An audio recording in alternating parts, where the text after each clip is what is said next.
ओम नमो भगवते रुद्राय।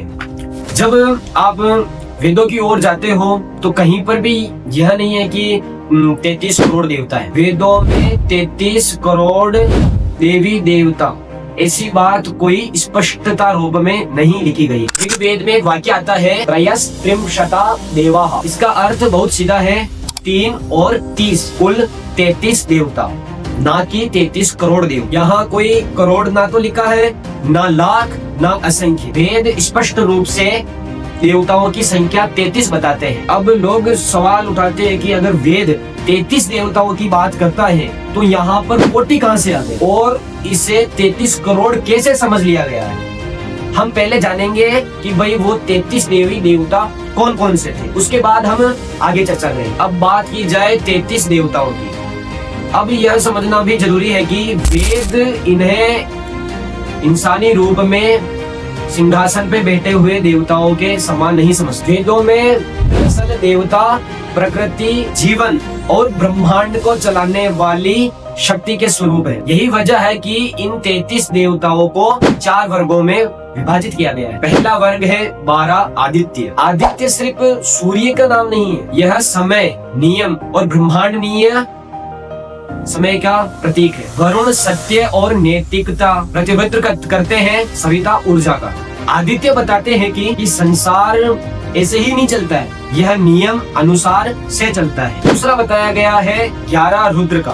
अक्षर रुद्र को शिव मान लिया जाता है। वेदों में रुद्र अनेकों बार आ चुका है। जो रुद्र शब्द है वो अनेकों बार आ चुका है। रुद्र परिवर्तन की शक्ति है, जन्म, मृत्यु, रोग, पीड़ा, टूटना और फिर नया बनना। रुद्र डराने के लिए नहीं है, बल्कि यह याद दिलाने के लिए है कि बिना परिवर्तन के जीवन व्यर्थ है। और तीसरा वर्ग है 8 वसु। वसु वे मूल तत्व हैं जिन पर हमारा भौतिक जीवन टिका हुआ है। पृथ्वी, जल, अग्नि, वायु, आकाश, सूर्य, चंद्र, नक्षत्र। अगर इनमें से एक भी ना हो तो जीवन की कल्पना भी नहीं की जा सकती। यही वजह है कि वेद इन्हें देव इसलिए कहते हैं क्योंकि ये जीवन के आधार हैं। तो अश्विन कुमार है, ये गति, स्वास्थ्य, चिकित्सा और उपचार के प्रतीक है। जिसे हम मेडिकल साइंस और हीलिंग कहते हैं, उसकी वैचारिक जड़ें इसी सोच में दिखाई पड़ती है। अगर आप इन सबको जोड़े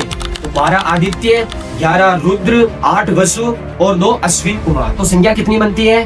33। यही है वेदों के 33 देवता, ना ज्यादा ना कम। तो अगर वेद 33 देवताओं की बात कर सकते हैं तो ये कोटि कहाँ से आ गई और उसे 33 करोड़ कैसे समझ लिया गया? यहीं से ही असली गड़बड़ी शुरू होती है। दरअसल संस्कृत में एक शब्द आता है कौटि। आजकल हम हिंदी में कोटि को करोड़ मान लेते हैं, लेकिन वैदिक और शास्त्रीय संस्कृत में कोटि का अर्थ सिर्फ संख्या नहीं होता है। संस्कृत निरुक्त और वैदिक व्याख्या में कोटि का अर्थ होता है प्रकार, श्रेणी, वर्ग या भेद। यानी शास्त्रों में कहा गया है 33 कोटि देवता, तो उसका अर्थ था कि भाई 33 प्रकार के देवता, ना कि 33 करोड़ देवता। यहाँ पर शब्दों का खेल नहीं है, भाषा का सीधी सच्चाई है। जैसे जैसे संस्कृत की लोगों के बीच में समझ धीरे धीरे कम होती गई, शब्दों को आधुनिक अर्थ में डालना शुरू कर दिया और कोटि को करोड़ मान लिया गया। ऐसे ही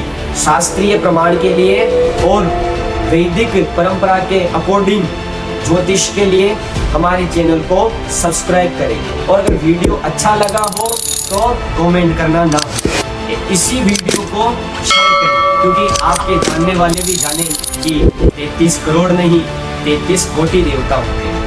हर हर महादेव। मिलेंगे अगले वीडियो में, जब तक के लिए ओम नमो भगवते रुद्राय।